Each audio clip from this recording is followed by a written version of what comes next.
Vegas Knockout is the second book by P. Moss.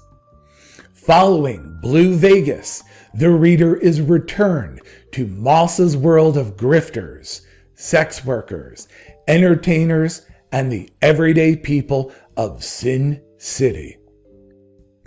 I'd like to thank this video's sponsor, Max E's Delicatessen. Forget about the corporate sandwich places. This is where vegans in the know go to eat. Famous for their pastrami on rye, Max E's is located downtown on Las Vegas Boulevard.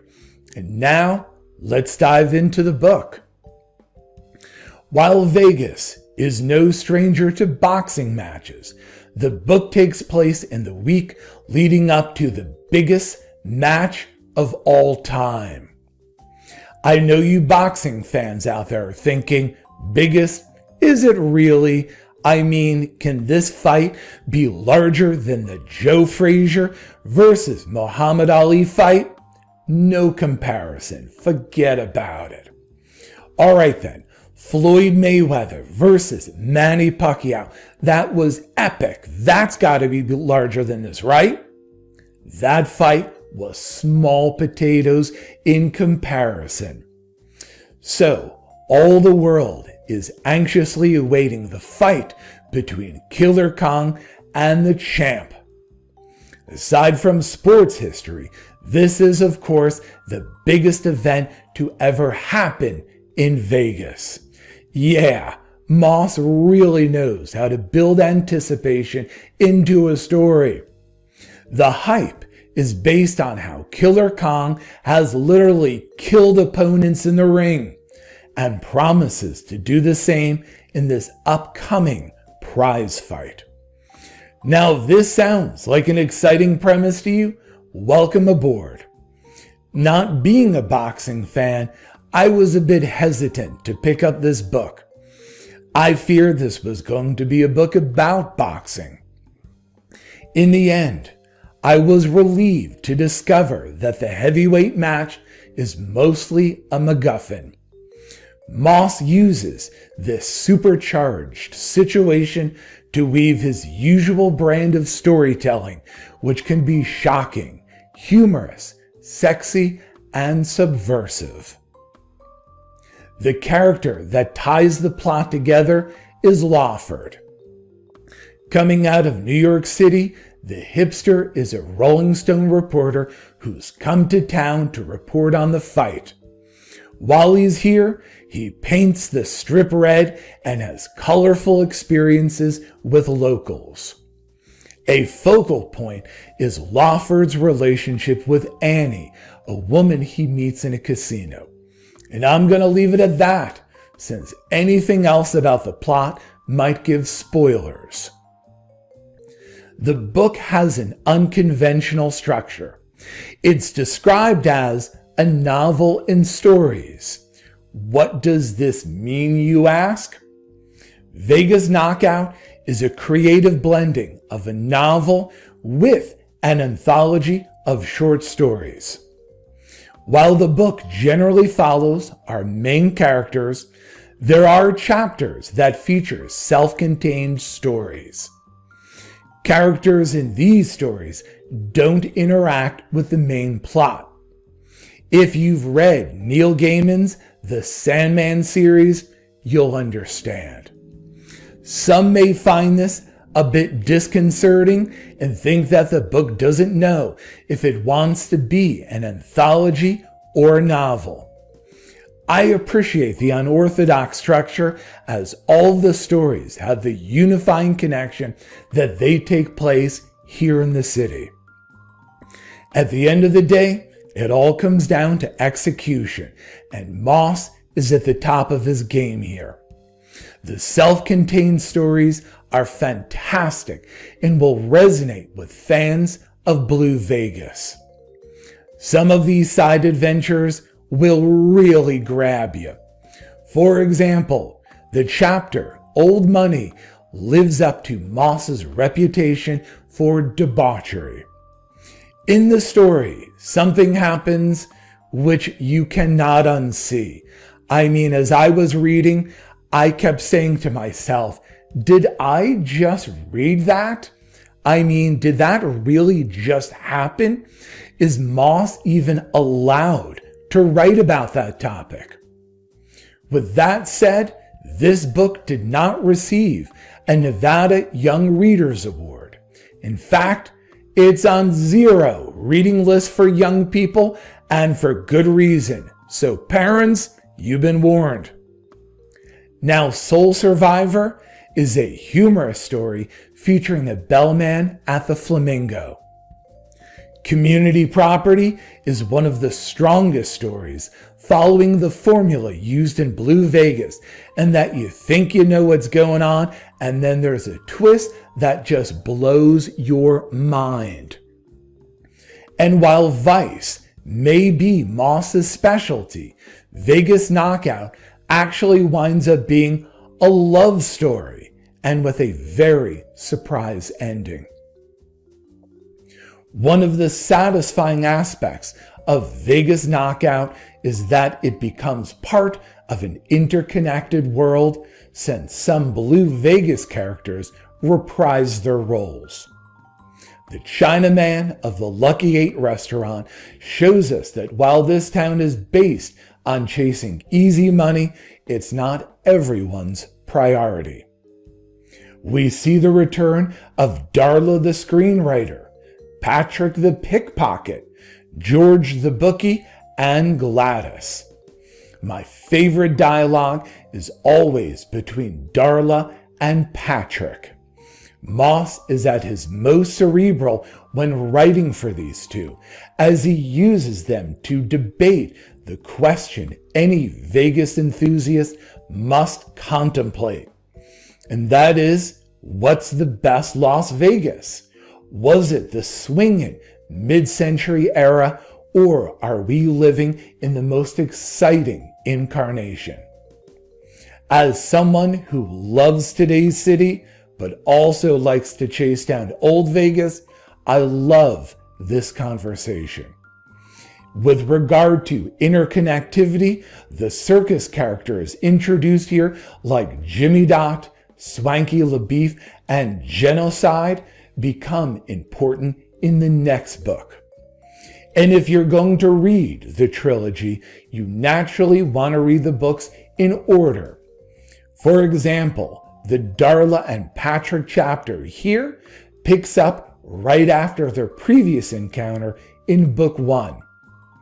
That said, I believe that Moss wrote these books so that anyone could pick up and appreciate any part of the trilogy as a standalone. While J.R.R. Tolkien might not agree, this dynamic is in and of itself a writing feat. If you're on the fence about where to begin, go back and check out my Blue Vegas video. As with its predecessor, it was really hard to narrow the book down to just a few favorite lines. There are so many great passages. For the sake of brevity, I omitted an amazing assessment of what's become of the Flamingo. With that, here are some favorite quotes. It was going to be the biggest weekend ever in Las Vegas. Media and movie stars, hucksters and hookers, pickpockets and paparazzi all made the scene early to squeeze out every drop. In this next passage, Darla and Patrick debate which Vegas is best. That was the soul of Las Vegas, the old man explained. It was a place where there was always hope. Not unlike the new Las Vegas, Darla thought, making mental notes. All you had to do was look around to see that it was a still young city constantly being reinvented. A place unique unto itself, where even the most ambitious projects were built for the short term, which allowed eternal opportunity for starting over. I call that freedom. Drinking, drugs, smoking, sex, all sorts of bad behavior is embraced here, or at least that's the world's perception. That's why the tourists come to do all the things they can't do at home. And that's why people move here and call it home. They may have square jobs in an office or at a grocery store or a dry cleaner, but they embrace the fact that freedom is in the air all around them. It's the glue that holds this city together.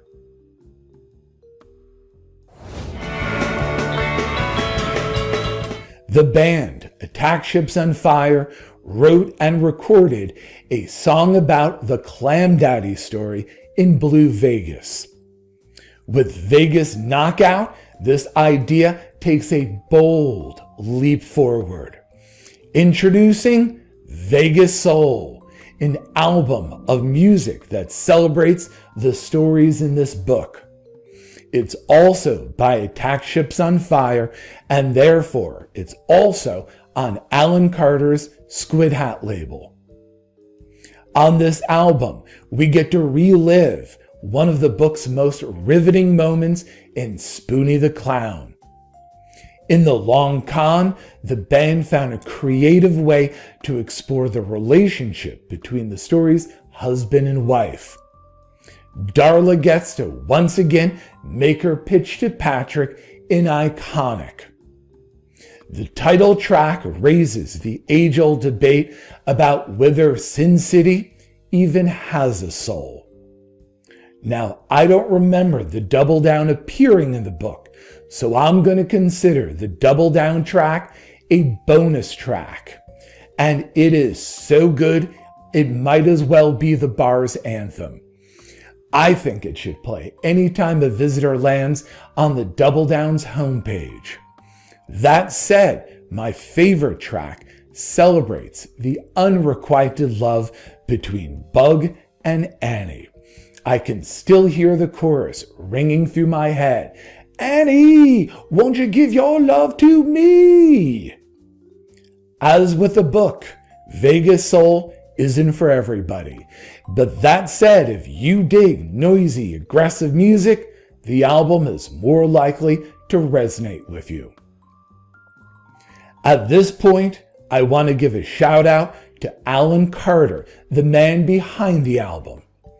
This channel is based on the premise that Vegas is no longer just a stage where the rest of the country comes to perform.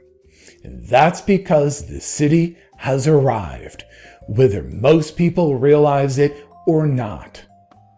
Alan Carter didn't just have the same belief a decade ago, as he put up what I'm guessing was his personal fortune to record and promote bands in the Vegas music scene.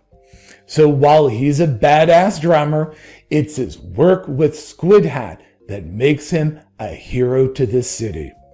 On a side note, I still have the Squidhat section in my vinyl collection. Beyond this, I take delight in seeing how Carter and Moss continue to inspire each other. As a man who has brought much richness to the city, it could be argued that Alan Carter's contribution has not been properly recognized. In any case, the book provides a link to a free MP3 download of the album. That said, take a look below for a link to purchase Vegas Soul. What does this have to do with Las Vegas? Sometimes it takes a lie to tell a truth. This sentiment easily describes the role the city plays in Vegas Knockout. On one hand, this is just fiction spun with imaginary characters. On the other hand, Moss is able to crystallize the zeitgeist of Vegas through his stories with an uncanny level of accuracy. That said, Sin City is not like this everywhere all the time. One of Moss's superpowers is his ability to put an entertaining spotlight on the more exotic aspects of the town. Vegas stories tend to focus on the Strip, and while I appreciate the almighty Strip as much as the next guy, my heart is downtown. As if writing for me, P. Moss switches between the Strip and downtown. It was gratifying for him to mention places like Rancho Circle and Johnny Toco's boxing gym in the Arts District. Some might condemn it as a shameless plug, but I rallied when Frankie's Tiki Room appeared. For the uninitiated, it's one of P. Moss's bars and one of my favorite watering holes. Who is this book for? Readers who enjoyed Blue Vegas. Those searching for the intersection of hope and disappointment. This book is for readers looking for an immersive Vegas literary experience. People who crave overstimulation. Vegas Knockout is for fans of Hunter S. Thompson. I want to point out a parallel between Vegas Knockout and Thompson's The Kentucky Derby is Decadent and Depraved. Both stories feature a journalist dropped into an exotic American location to report on a sporting event. As the journalist meets the locals, it's not long before madness ensues and the reader finds himself inside an unpredictable and highly entertaining story. Plot coincidence?